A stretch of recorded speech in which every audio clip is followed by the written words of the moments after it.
Dang, I literally just ended the Instagram live because this Facebook live thing was taking forever to go. So let's do this real quick. I'm going to restart this Instagram. All right, there we go. So what's up, everybody? Benji Bruce here, and today we are going to talk about your offers. So what exactly are you offering to sell whatever it is you're selling? What is the offer? Because without having a great offer, you simply won't be able to sell what it is you're selling. So that's what I want to talk about. What makes a great offer? What makes a sucky offer? Well, what makes a sucky offer is the exact opposite of what makes a great offer. So we're just going to talk about what makes a great offer. And if you guys are selling any type of programs, this is what you really want to do. You really want to have these, I think it's like 5 things that I'm talking about. You really want to have these 5 things. If you have these 5 things, it creates an irresistible offer. So people just can't help but buy. And the more strategic you are about your offers, the more sales you're going to generate. And I know a lot of people, they think their offers are great. So you write something, you're like, all right, people are going to buy. I'm going to post online and poof, I'm going to generate $1 million in sales in 2 minutes. And then all of a sudden you send it out and nobody buys. And the reason is because the offer isn't as good as you thought it was. And the better your offer, the easier it is, the easier it's going to be to actually generate the sales. That's with anything, with an online program, with coaching, consulting, entertainment, speaking, a wedding photographer, any type of service. As long as you have a great offer, people will naturally buy. And in order to really come up with a great offer, you start with the mindset of the people that you actually want to sell to. What's up? What's up, Brandon? So Brandon said, everyone is Black Friday shopping right now. No one is watching. Go back to bed. Yeah, whatever, Brandon. Yeah, everyone's Black Friday shopping. Let me tell you guys, if you guys are Black Friday shopping, you shouldn't be shopping. You should be making the money. You should be selling people the stuff, not the one buying the stuff. Unless you want to go to Amazon. The Amazon just sells you everything. Amazon's brilliant at selling, like hands down brilliant. Every time I go on Amazon, I just can't help but buy stuff. I literally have to stay away from Amazon. All right, so let's get into it. What's up, everybody? What's up, Kathy, Maggie, David, Paul, Michael? What's up, peeps? So like I said, today we're going to talk about your offers. If you're selling anything, then you have to have a great offer. Otherwise, you literally will not sell anything. And this actually happened to me even when I sold the online program. I thought I had a great offer. I was like, all right, here's the offer. Here's the thing that people really want. And then I tried to sell it and nobody bought it. Actually, one person bought it. I was like, at first when one person bought it, I was like, yes, I got it. And then nobody bought from that moment on. And I was like, fine then. Be like that. I don't want you to buy anyway. Shoot. Didn't feel like making any money. Shoot. And so the better your offer is, the easier it's going to be to actually to sell. Right? So what's up, LaShonda? Constance, you're watching. Yeah, you guys are hustlers right now. Felicia, you guys are hustlers who you guys watching right now. The other day or yesterday, I was talking with a friend and he was like, are you going to do a Facebook Live? And I was like, yeah, of course. It's like all the people want to go out shopping, spend their money, let them do their thing while I'm going to do business. This is an obsession. You should be obsessed with what it is you're trying to accomplish. It should be a compulsion and you just can't help yourself, right? So you should be at that level. Let's see. You said, I'm Black Friday shopping for a theme. Nice. So he said, my site will be up by at least by the end of the day. Yeah, nice. If you're going to be Black Friday shopping, that's what you should be doing. Shopping for business stuff. Shopping for the Divi theme. And by the way, guys, if you don't have the Divi theme, apparently there's a Black Friday sale for the Divi theme. So you guys can check that out. I always recommend them because they're a great theme. So let's actually get into it in terms of the offer, right? Basically, you want to think in terms of the offer is, I pay you and I get what in return, right? So think about that. I pay you. What exactly do I get in return? How much am I paying you? What am I getting in return? And I mentioned this in a couple other videos where I said the 5 things that I focused on the most was my OACES strategy, OACES. Yeah, OACES. Yeah. So it was OACES, right? So it was offers, offers, ads, content, emails, and sales videos. So those were the 5 daily activities, not daily, were the 5 activities that I focused on the most to generate a ton of sales, right? And offers is definitely number 1. Hands down, number 1. The better your offer, the more sales you're going to generate, the easier it's going to be to just generate revenue, right? And so you want to spend a lot of time creating offers. not necessarily a product. A product is not an offer. The offer is basically, what am I getting? Like the product, it can be one little product, 2 products, 3 products, and the offer is everything that's included, right? So you got to really think about offers and what makes a great offer. Let's see. Jim said, I'm sending emails as we speak to events. Nice. Keep that hustle on. All right. So what makes a great offer? The first thing is the offer actually makes a promise, right? So you have to actually make a promise to something that they're going to get. And the promise has to be tangible. The more tangible it is, the easier it's going to be to sell. This is why it's so hard to sell personal development products, because it's not tangible. Happiness is not tangible, right? And so that's why personal development products, motivational products are so hard to sell. Nobody will tell you that, by the way. Everyone will have their program saying, here's all the motivational stuff. Everyone will tell you they're selling, but really it's not selling. And I know what sells, because I know guys I know the guys who basically sell a lot of programs. I mean, programs for a ton of gurus. And I always ask them a ton of questions. Which one's selling the most? What exactly are they offering? And the ones that sell the most are always tangible. Like, it's always a tangible offer.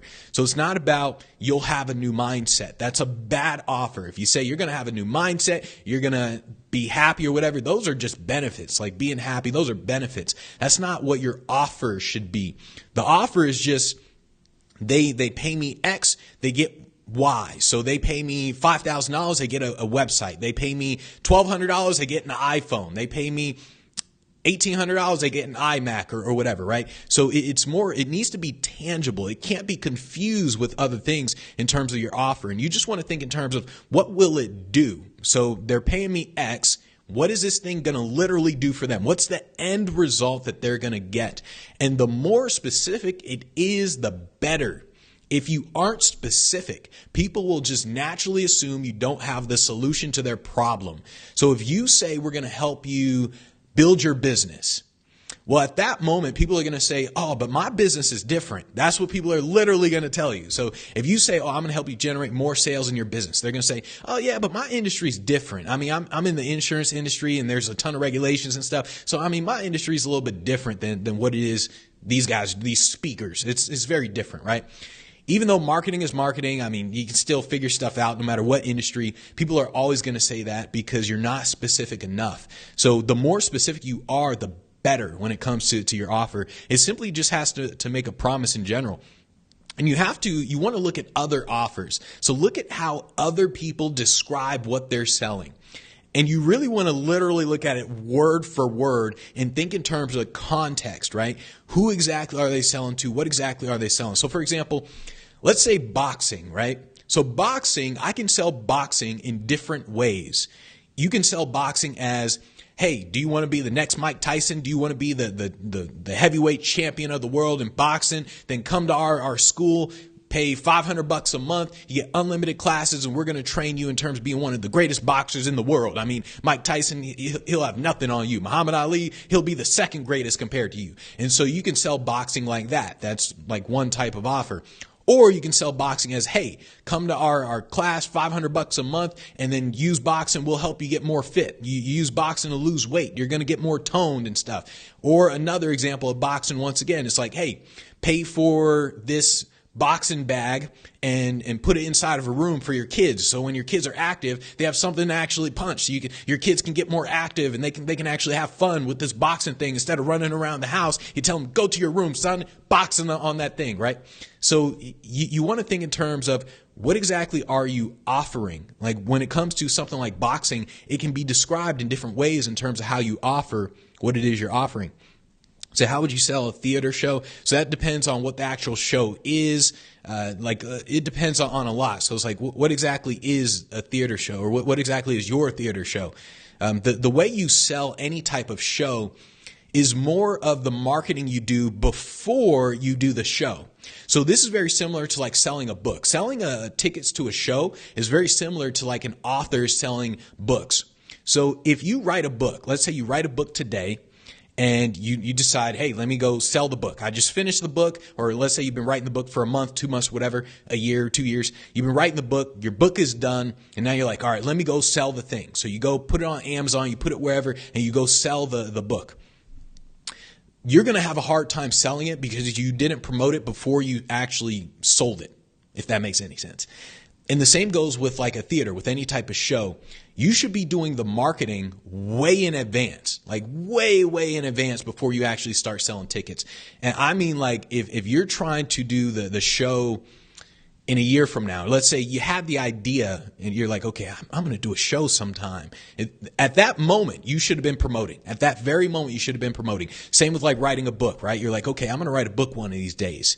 You start promoting today. You don't wait until the book is done to promote. You start promoting today, which means you're producing a lot of content, all that sort of stuff. So for example, with the show, with the theater show, once again, it depends on what it is you're doing in the show. If I'm promoting, let's say a magician, let's say there's a magician who wants to do a theater show.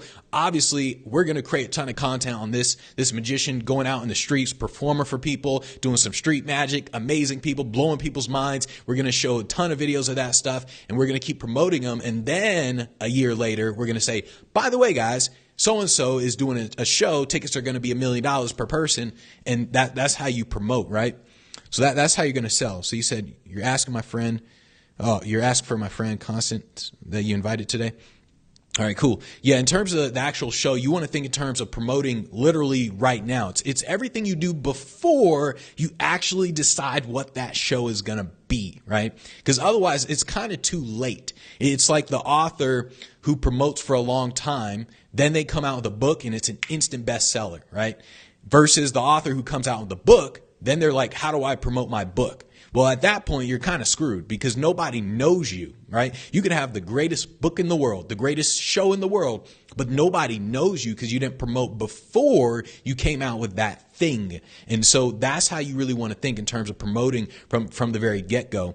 Once you actually have the show, though, then it just comes down to just doing what most people do to promote. I mean, things like going on TV, just contacting producers to go on TV. If you have an email list, you obviously send it to the email list, little things like that in terms of just promoting the show. But once again, it depends on what the show is. So when you promote anything, you always think, how can I take how can I make, let's see, how do I word this? Basically, you say, all right, what's very different about this show than every other show? And you emphasize that. So a magician is going to promote a show very differently than The Lion King, right? So The Lion King, that type of show, the way you promote that show is you freaking go out on the streets in Vegas and you just have someone there with some cameras or a few people there with cameras, and then they just start singing a cappella out of nowhere. And then you post it on Instagram, YouTube, all that sort of stuff, and then you tag everybody. You do all the tags, right? And so you're going to promote it based on the singers, whereas a magician is going to promote it based on the magic. And so you're basically thinking along those lines in terms of promoting.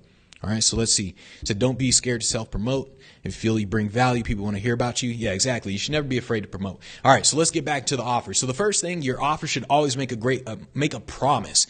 And the promise is a hard part for people to come up with because they think they're making a promise. It's like when you say, if you buy the program, you're going to have a completely new mindset by the end of the program. That's not a great promise at all. It's not tangible in any way. When I tell people in terms of like making the great promise in terms of being tangible, you want to think along the lines of, do they know when they've completed the program or the offer? Do they know when it's finished, right?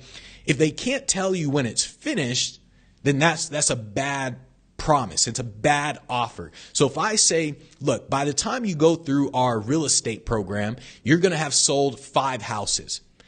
You'll know exactly when you're going to finish it when you sell 5 houses, right? So it's very, very clear in terms of what it is you're getting in terms of the promise. And you just want to think in terms of, start with that. The second thing is you got to make sure it's believable. So is your offer believable? Yesterday, I was out on the strip. Was it yesterday? Yeah, it was yesterday. I was out on the strip, right? And I'm waiting on a friend. And while I'm waiting, some guy approaches me. He's like, "Hey, how would you like to make $300 or something like that?" And I think that's literally what he said. He's like, "Would you like to make $300 right now?" And I was like, "No." I just said no. I was like, "No." And he was like, "See, just by saying no, you could have easily made $300 just like that." And so I was like, fine. I was like, all right, what do you mean? What's the thing? He's like, all you got to do is just spend an hour in this timeshare presentation and then you'll make $300. And apparently I knew more about timeshare presentations than this guy. I was like, well, don't you have to be a couple? Like, don't I need don't I need to be married, or I got to bring someone with me?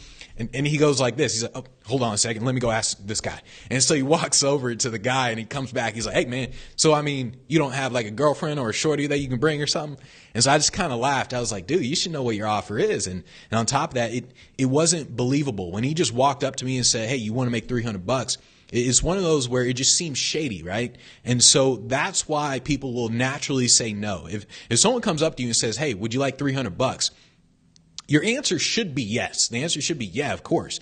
But because he said that, I didn't believe him. It's not believable that someone's just going to give you $300. They just don't know you. There's all these people on the strip, and he just so happens to walk up to you like, hey, do you want $300? You're like, who are you? What? What? Nah, man, I ain't gay. Come on, man. And so it's like you want to think along the lines of, is it believable? If it's not believable, people will just naturally say no. They don't really trust you. This is where the whole thing, the too good to be true, comes into play. So your offer can be something like that, where he's just said, do you want $300? I'm like, nope. And then the offer can be too good to be true. Like, hey, if you give me $100 and I'll give you a Lamborghini, right? At that moment, people are thinking, nah, it doesn't make sense. Like, what's the catch? If at any moment you make an offer and people think, what's the catch? Your offer isn't believable. And so if you say like, hey, how would you like to get a free trip to the Bahamas, right? People will naturally say, what's the catch? They'll either say it or think it or both, right? And so it's either, you just can't make an offer that's too unbelievable. If it is unbelievable, so if it is true, there has to be proof behind it. Literally proof. And on top of that, you're going to have to remove a lot of the fear. So if someone says, all right, give me $100 and I'll give you a Lamborghini. Well, in my mind, I'm like, that doesn't make sense. That's not believable. What's the catch, right? And let's say there really is no catch. Let's say there's no catch. Well, still, people aren't going to take you up on that offer because, once again, they're thinking, what's the catch? And so you would have to remove the thinking, the what's the catch. You would have to say, no, I'm serious. In fact, like, here's the keys. Lamborghini is right there. Here's the title. They have to show you all this stuff. Like, here's the title. Here, I'll just sign it into your name. And then you probably have to tell them your backstory. Like, to be honest, I just don't need it anymore. To be honest, like I'm just bored. I'm leaving I'm leaving to London tomorrow. I just got to get rid of my stuff real quick. So I just figured first person that I see, I'll just give them the title to my car. Just give me $100 and you're good to go. And at that moment, it's more believable. Still, it's going to be skeptical. You're still going to be like, oh, well, still, what's the catch though? Because it's too unbelievable. If your offer is too unbelievable, you got to provide so much proof to get people to believe it, right? So those are the first two things. So one, you make a promise. It has to be a very tangible promise. Two, that promise has to be believable. If it's not believable, people will literally just say, no, I'm not interested. The third thing is it has to be high quality. So is it something that people actually want? Is it is it a real good product? The only way to really know this is if you get refunds or not, right? So that's kind of the only way, because everyone thinks that their product is high quality. Everyone's like, I'm selling an online program, my coaching thing, my consulting, and my service done for you. If people are asking for refunds a lot, then it's a really low quality type of product. So the high quality, like, you really got to pay attention to that. This is why the whole, minimum viable product thing, MVP. Yeah, that's why they say, like, build an MVP, a minimum viable product, and then sell it. This is why that thing can be dangerous, because when you create an MVP, a product that's good enough, when you create that, it may be sucky. Like, it may just flat out suck. And if it flat out sucks and it's low quality, you actually ruin your reputation. A perfect example of this, actually, is the phone called the Red Hydrogen 1 phone. The Red Hydrogen 1 phone was the phone that I wanted to buy this thing so bad. I was excited I was more excited for this phone than any phone ever, and than any iPhone, anything. Because the company Red, is a big camera company. Basically, all the movies you see on Netflix, damn near all the movies probably like in the world, are made with Red cameras. Red cameras, like the minimum cost for a Red camera is like $30,000. These cameras are expensive as hell. So the company Red, they said, you know what? We're going to make a phone. And I'm like, okay, shoot. I don't really care what the phone does. I'm pretty sure, though, that the camera in the phone is going to be flat out amazing. I mean, these guys have the best cameras in the world. There's no doubt the cameras are going to be amazing, right? The camera in the phone is going to be amazing. So I'm waiting on this thing. I'm like, all right, when's the release date? Shoot, I'm about to buy one. I don't care if it's $2,000. I'm buying one of these mofos. I mean, I'm sitting there. I'm excited as all hell, right? And then they push the date back, the release date, all this stuff's getting pushed back. Then the phone finally comes out. And I don't actually buy the thing. I'll never buy. I always wait for reviews, right? So I didn't buy the thing.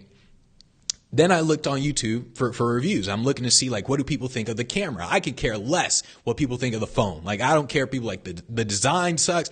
I don't care. I wanted it because of the camera. Red was saying that the camera was going to be so good that the DSLRs, the professional cameras that you have and all that, those are going to be obsolete. You will literally just need our phone and that's it. Like, the only thing that's going to be better than the camera on our phone are going to be our $30,000 cameras. So I'm thinking, like, yes, finally a phone with an amazing freaking camera, like DSLR status. And so they come out with it. I look at the reviews. Everyone's like, this thing is the hugest disappointment ever. The camera is just a regular camera. It's not even better than the iPhone's camera. They're like, it's just a regular camera. And so everybody's disappointed. I was disappointed as all hell. So their high quality was not only low quality, it was poor quality. And so they ruined their reputation by doing that. I will absolutely never buy a phone from them. Like, hands down, never, right? Even though I didn't even buy the freaking phone. It was just all that hype and they just ruined everything. So you got to think in terms of when you're making an offer, it's one thing to hype up the offer.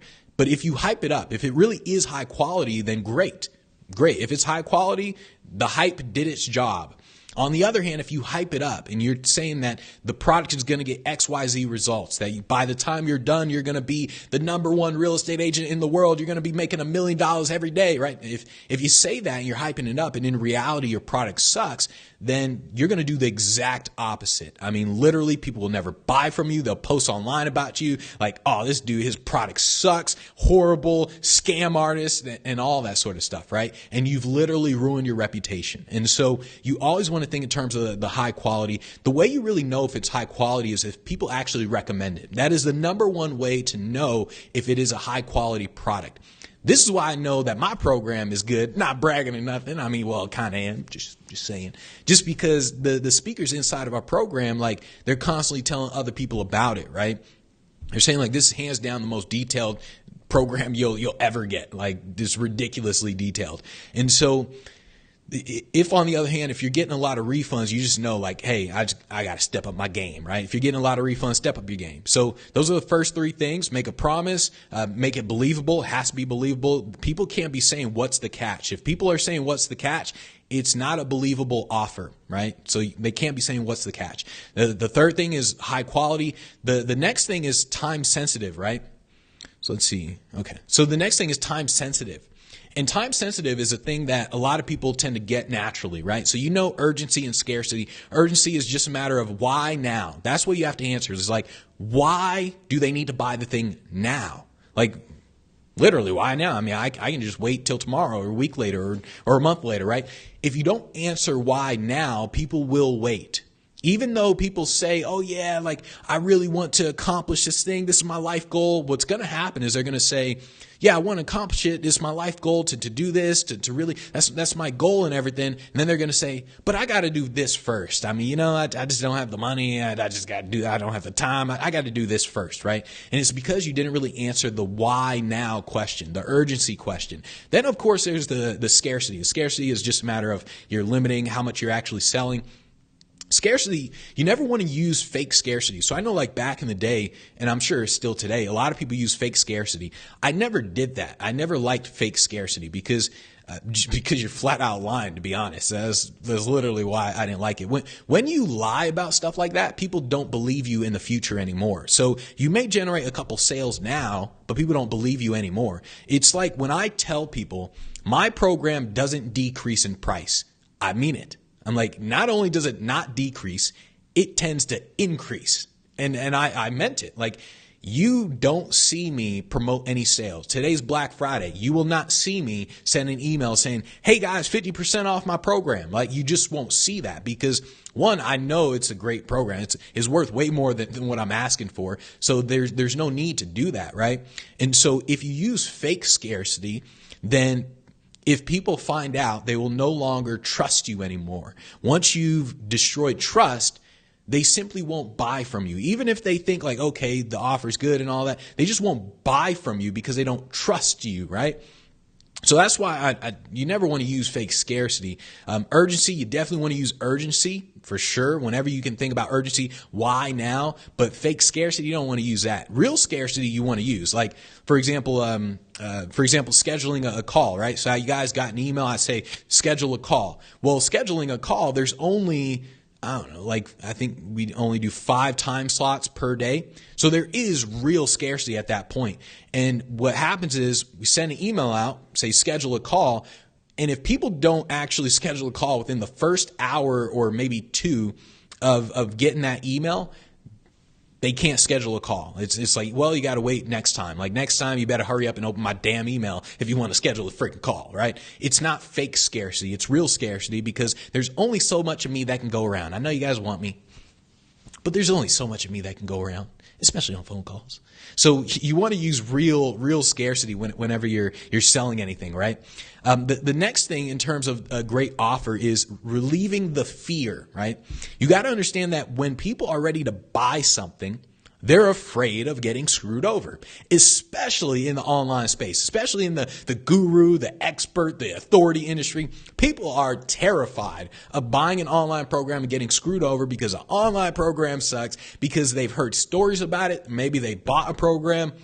They're like, this thing freaking sucks, right? So people are terrified of getting screwed over, right? They know that people are lying about their program. They know all sorts of stuff, right? So they're like, oh, damn it. I mean, it sounds good. The offer sounds believable. All right. It's tangible. Okay. I mean, all right, I'm going to be the real estate agent and then I'll be able to sell 2 houses a month and okay. And so all this, it's believable and it's tangible, but then they think, I don't know. I mean, I got screwed over before. I don't really know. I don't know if I want to drop 10 grand on this thing. I don't know. Then when you relieve the fear though, with a money back guarantee or something like that, then people are more likely to buy, right? So the relieving the fear is actually really important.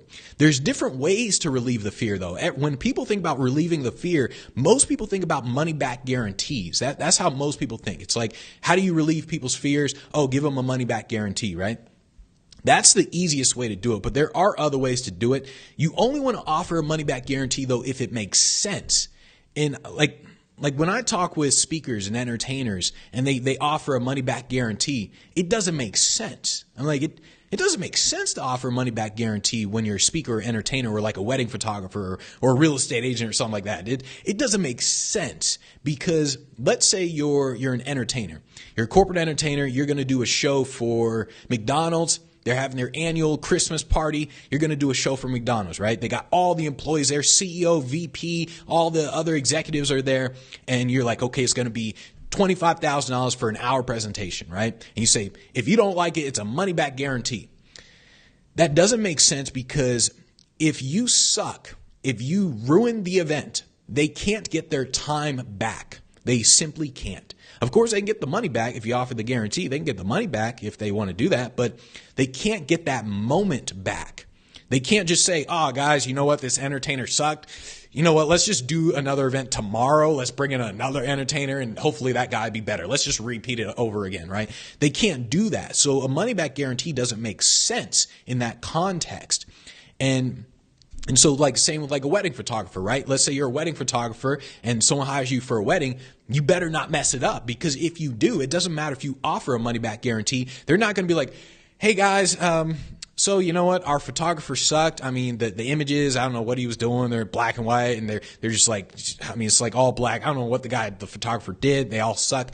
So we're going to have another wedding next week. and we're just going to kind of do it all over again. So if you guys can fly back here into town, all you guys who are out of town, if you can fly back in here again, we're going to just do it again, and then we'll take pictures again. You can't do that. You ruin the moment. And so you got to think, does a money back guarantee make sense? If it's like an online program, of course it makes sense, right? And the money back guarantee, it depends on you. And so this is why I offer a money back guarantee on the first program. When people sign up to a list, they get offered a program, a $49 program. And I offer a money back guarantee on that. The only reason I offer a money back guarantee is to relieve the fear. And it's just because they don't know me. Like they haven't gotten any content from me. They literally don't know me. And so they don't know, like, oh, is he good or what? Is he a scammer or what? They have no idea. So you offer a money back guarantee to relieve the fear. On the other hand, the $2,000 per year or $5,000 lifetime access program, I don't offer a money back guarantee on that program simply because I want people with the right mindset to enter the program, right? I don't want people 1 foot in, 1 foot out type of thing, because you're guaranteed to fail if you do that, like guaranteed 100%. So I don't want people with 1 foot in, 1 foot out. So I don't offer a money back guarantee for that. I literally tell people if it doesn't work, it's literally because of you, like is hands down because of you. There's no question about it, because I offer so much support. I mean, I answer all the questions in the group. I offer so much support. That in and of itself is worth the price alone. There's all the training you need. The only reason it wouldn't work is because you didn't do it. That's literally the only reason, which is why I say, no, I ain't offering no damn money back guarantee on this program. Hell no. By the time you buy that program, you should already have like watched some of my stuff. You already know me, right?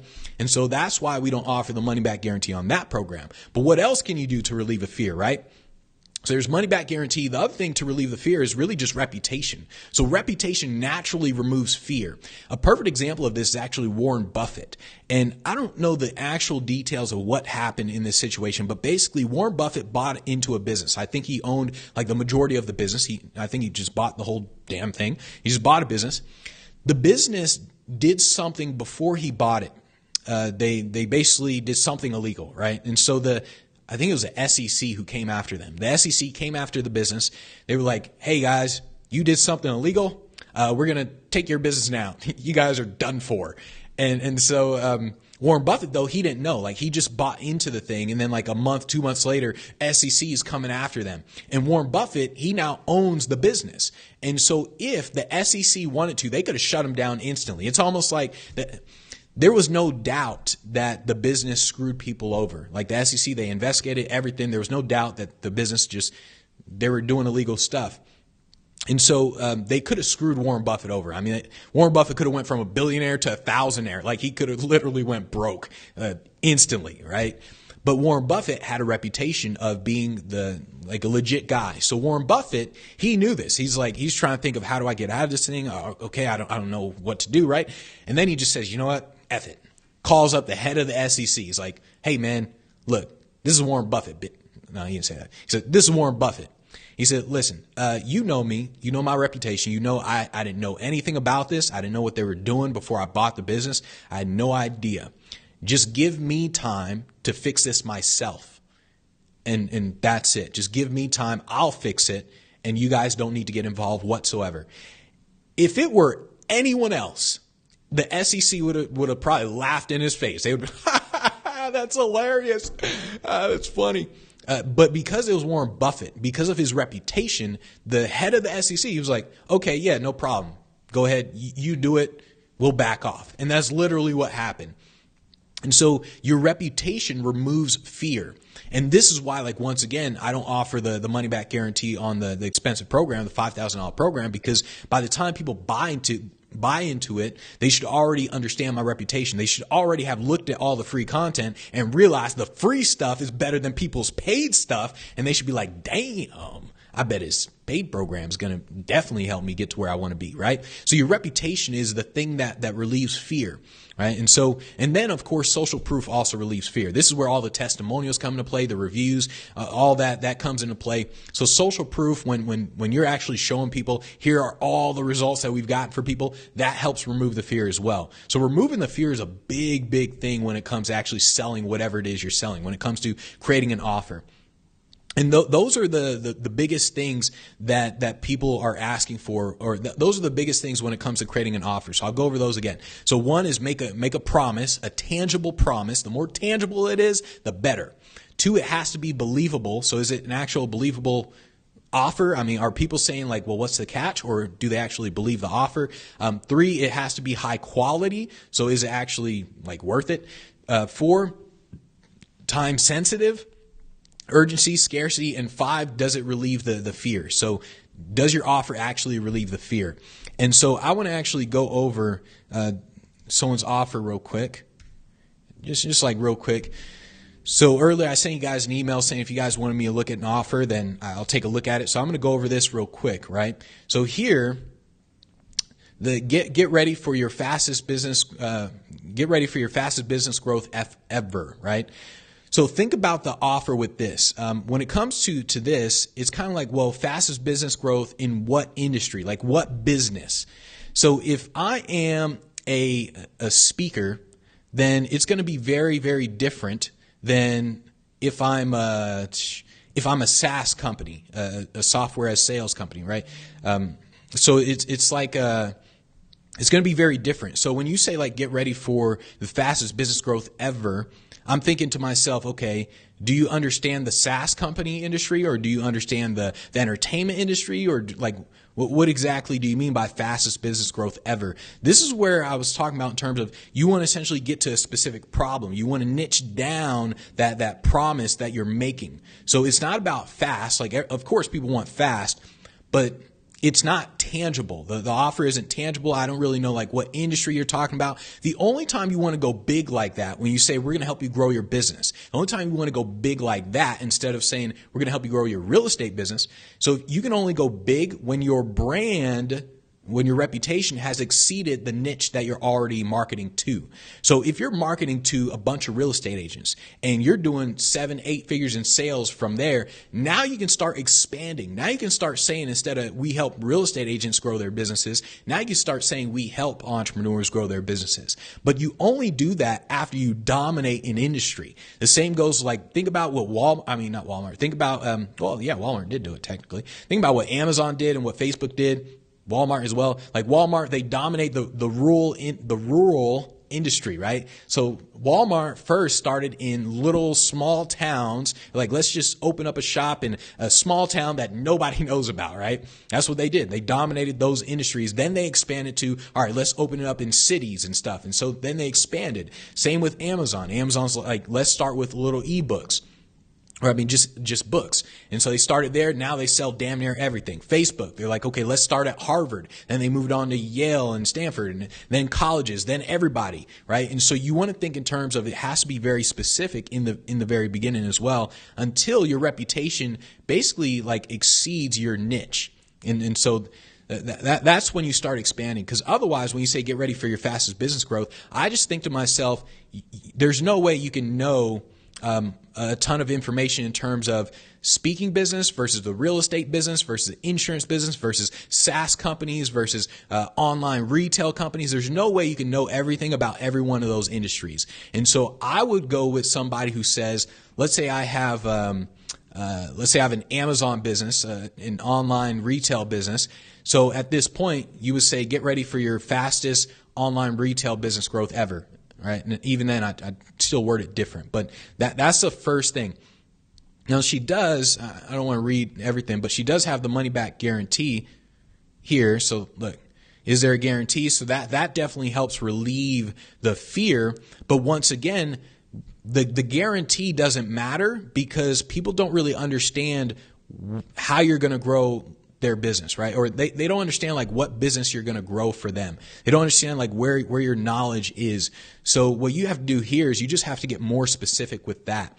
That's probably one of the hardest things for most people to do, for most speakers, or I mean not speakers, just most people in general, in terms of just getting niched down in general. Oh, this thing is acting weird right now. There we go. All right. Yeah, that's like one of the hardest things for people to do is they want to go big, but you can only go big when you've dominated the small. That's the only time you can go big. Otherwise, you're just like, all right, just go real small first, right? All right, so let's see. So Barbara said takeaways. All right, cool. All right. So any other final questions before we are done for today? I just wanted to go over that real quick. Let's see if there was anything else I want to mention with this. But yeah, that's the biggest thing I wanted to say with this offer. I don't want to go through the whole thing. I didn't have time to go through the whole thing. I do want to mention that when it comes to, all right, so if you look at this offer, I don't know what the actual promise is, right? So it's kind of like the fastest business growth, but once again, I'm thinking like what business type of thing. So I don't really know what the offer is. And so here you do list like what's inside, but I think in terms of what's the end result. So I'm getting this thing, I'm getting this thing. All right, getting gear. So let's see, getting gear means, all right, cool. You'll help me, reliable recurring income, leapfrog, all this stuff, right? But I don't know what's the outcome. Like, what's the promise? Am I going to sell 5 houses a day as a realtor? Am I going to get booked on more stages as a speaker? Am I going to get booked on more stages as an entertainer? Am I going to sell more books as an author? Am I going to what's the actual promise? You didn't make a promise here, so you got to make a very, very clear promise in terms of what it is you're selling, right? Let's see. He said, I have a web person, sound site. Can you send me the websites you recommend that use Divi? So the websites, when it comes to Divi, all you have to do is type in like Divi website examples and just look at some of the examples like that. In terms of the stuff that I recommend, all I literally do, I use the actual layouts that Divi provides. I don't look at the layouts that other people have. I just use the layouts that Divi actually provides. But if you have a web person, your web person should be able to do that. So your web person should be better than me, right? If you hire somebody to do a job, they should be better than me at it. So I can do a lot of stuff, right? I can do video editing if I wanted to. I can do website. I can do a lot of stuff. But once again, it's more like a jack of all trades. I'm not a master at I'm not a master at editing videos. I'm not a master at web design. I'm not a master at graphic design. I can do all that stuff, but I'm not a master at it. And so the way I think of it is, if I can do a better job than you, like let's say I'm hiring a video editor, I'm thinking if I can edit my videos better than you, you're not a real video editor, right? And I think the same thing, like a website. If I can do a better job at building a website than you can, you're not a real web designer. And so your web designer should be able to do a better job than me. Your web designer should be saying this: that guy, Benji Bruce, that you follow, his website suck. I can do a way better job than that guy. That's what your website guy should literally be thinking or saying, right? And so when it comes to your web guy, all you really want to do is just say like, hey, look at other Divi examples. And then since you're inside the group, if you can just post inside the group, like type in Divi website examples, just type that in, look in Google and just see which ones you like, and then post inside the group in terms of like, here are the ones that I really like. Here's the ones that I'm thinking about having my website guy kind of duplicate. And then I'll tell you like, oh yeah, that's good, or no, that's not good. Or so do that, right? So that's how you want to do. So let's see. You said he wants me to send him a website that I want mine to look like. All right, so send him Lewis Howes' website. Bam, lewishowes.com. Lewis Howes has a great looking website. It's not Divi, but it's a great looking website. So send him lewishowes.com. Once again, your web guy should be dictating to you, right? Your web guy should not be saying, unless it's like a real custom design and you're saying to him, I want this, and this, and this. That's the only time your website guy should be saying, okay, cool, we'll do it like that. On the other hand, what you really should be doing when you hire an expert in anything, you should be saying to him, like, build me a badass freaking website. Just do your thing. That's what you literally should do. Because otherwise, what'll happen is you'll get like a really, really good web guy, a really good videographer, a really good someone in something. And then what'll happen is, if you start dictating to them how they should do their job, they'll say, this person knows not a damn thing about web design. How are they going to teach me web design? Psh, what the heck, right? So they're going to look at you like you're crazy. And so the web guy should be dictating to you. And so all you really got to do with that is just look for examples, Google it, just look for examples, and just post inside the group. Say, here's a couple of things that I like. And then I'll tell you, like, that one looks cool, that one doesn't, that looks cool, or whatever. But if he wants an exact website to duplicate, Lewis Howes. LewisHowes.com. Great website. Hands down one of the best websites that I've seen. All right. Cool. Any other final questions before we are done for today? Let's see. Pat said humble. All right. So let's see. He said absolutely. Online offers inherently scare people. Yep. Yeah, the online offers, I mean, people are terrified to buy with online offers. Everyone's thinking about, I'm going to get screwed. Like everyone's thinking that. So that the only way to get around that is either reputation or the money back guarantee or the money back guarantee. And so even with money back guarantee, reputation is the biggest reliever of fear. That is the biggest reliever of fear. Even a money back guarantee, people are thinking like, well, am I going to have to send like 1 million emails? Is this going to be really hard to get my money back if I hate it? And even with a money back guarantee, people are still scared. Whereas reputation, people aren't scared. They're like, oh, I mean, I heard that guy, Benji Bruce, like, I mean, he's cool. He's sexy. He always wears purple all the time. So yeah, all right, I'll buy from him. Right. So reputation always, it always relieves fear. That is why Warren Buffett was able to do what he did. Warren Buffett literally called the guy, hey man, if you guys can back off, I'd appreciate it. I'm going to fix it. They're like, okay, no problem. Click. It's like, damn, that's an impressive ass reputation when you think about it. Like that is impressive. All right. Cool. So we are going to talk Monday through Friday, 9 a.m. Pacific time. So I will see you guys Monday, 9 a.m. Pacific time. Thanks everybody for showing up. Don't spend all your money on Black Friday unless it's about business stuff. Invest in yourself. Don't be just spending money on random things that you're going to get rid of in a year from now. Spend money, like really invest in yourself. That's how you generate revenue. That's how you build your business. If the only time you should really be spending money in terms of Black Friday and all that is literally to grow yourself, to get more books, to get more programs, get mentorship, just get yourself educated, and then eventually you'll get to a point where you have enough money where it's like, oh, I'll just buy whatever the hell I want, right? So that's how you really want to think. Don't get caught up in the Black Friday thing. So let's see. You said monologue stage presenter. Does this work for that? What do you mean? Does this work for that? An offer? What do you mean? I don't really know what you mean in terms of does this work for that? Does an offer is an offer works for everything, and you're always offering something. The offer is simply a matter of pay me X and I give you Y. That's all an offer is. So if you're a stage presenter, then it's like, okay, pay me $50 for a ticket and you get to see a great show. So it's that's all it really is in terms of the offers. And like I said, in terms of the offers, once again, it comes back to really thinking about do certain things make sense? So like a money back guarantee, does it make sense? And also in terms of like scarcity makes sense when it comes to a theater show. Like, hey, we've only got 36 tickets. Last time the tickets sold out, so hurry up. So it's one of those things where the better you are at creating offers, the easier it's going to be to sell what it is you're selling. And so that's what you really have to think. All right. So you said, yes, how would I find my audience? Oh man, we got to do that in a whole other video. So that's going to be a whole different video, finding your audience. That is actually a great, yeah, let me actually write that down. That is going to be a great title for a video. Finding my audience. All right. Yeah. So that's going to be a whole other video.